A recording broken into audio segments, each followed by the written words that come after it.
1991, the year of when the first Sonic game came out. Sonic 1 for the Genesis had to have been one of the greatest games of all time in the 16-bit era, also including Super Mario World, but debating on which game was better, that's another debate that I don't want to get into right now. Now starting off, what do you think's better, these graphics or these graphics, eh? That's right, it's Sonic 20th anniversary and they've brought back the classic Sonic. And that's not all. For all you 3D fans, they have also brought back modern Sonic as well. Well, let's face it right now. Classic Sonic is awesome, but modern Sonic is here to stay, I hate to say it. Now, the story starts off at Sonic's birthday. Happy birthday, Sonic. 20 years, I would have never expected any character to last as long as Mario and Sonic. Their characters have been around for a long time, and we hope for more years to come. As you can plainly see, everything seems to be fine. Sonic's like, oh no, I'm not surprised at all. Surprise here? I'm surprised. I was surprised, just so you know. Oh, chili dog.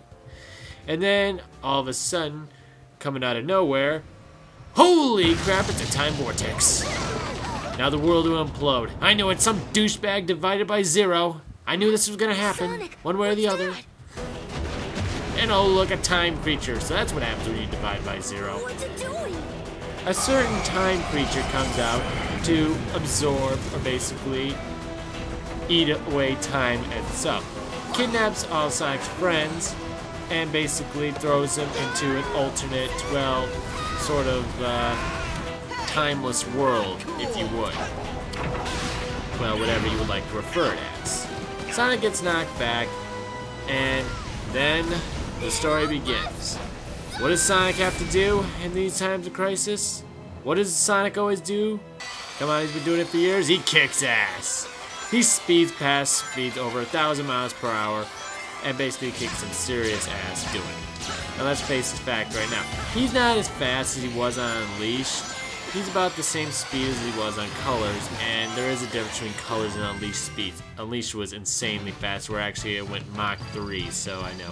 The rating system on here is really easy. I mean, if you watch my Let's Plays on Sonic Generations, you'll notice that this game is very easy to get an S rank on.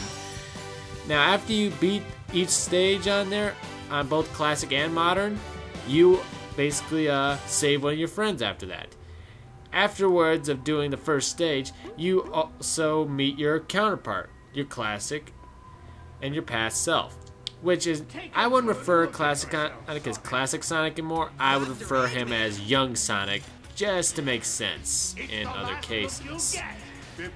Now, in other cases, the graphics for this are pretty stellar. I mean, Classic Sonic has never looked any better, and modern Sonic just looks awesome.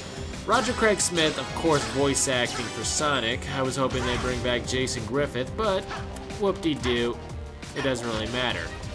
The reason why I'm glad Ryan Drummond's not back, because I really don't want the Classic fan base to have their way. I'm sorry, guys, but you guys really whined that much to where I came to support you. Now, each stage has a Classic or a Modern mission, no matter what year of the game. As you see, Crisis City has its own Classic stage. And after every stage is unlocked, you unlock each friend. Now, you can count how many stages and levels are going to be just by how many friends are at the party, you know?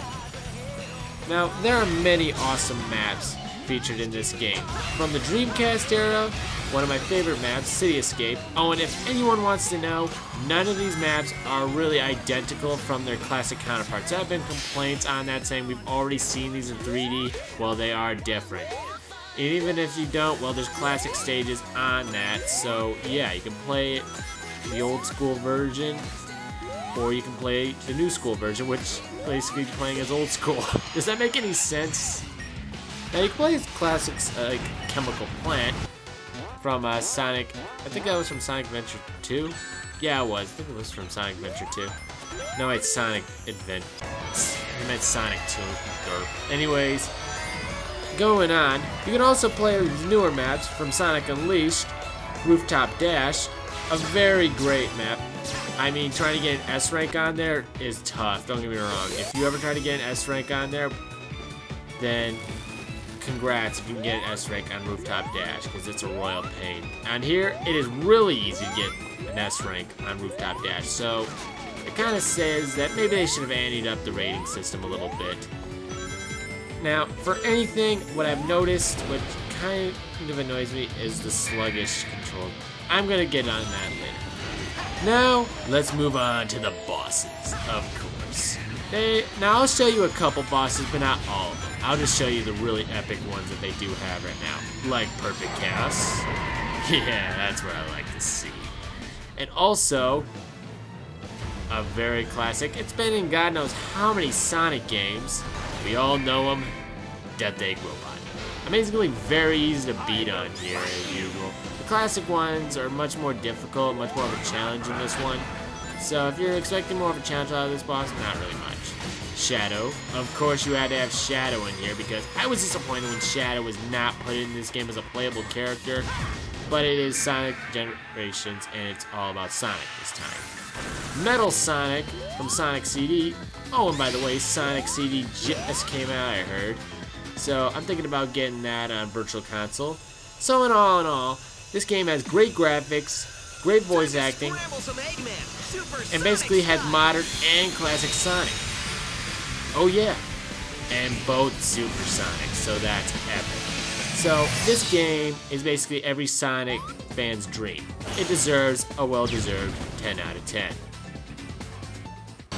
Oh, and did I mention? Yeah, the truck's back.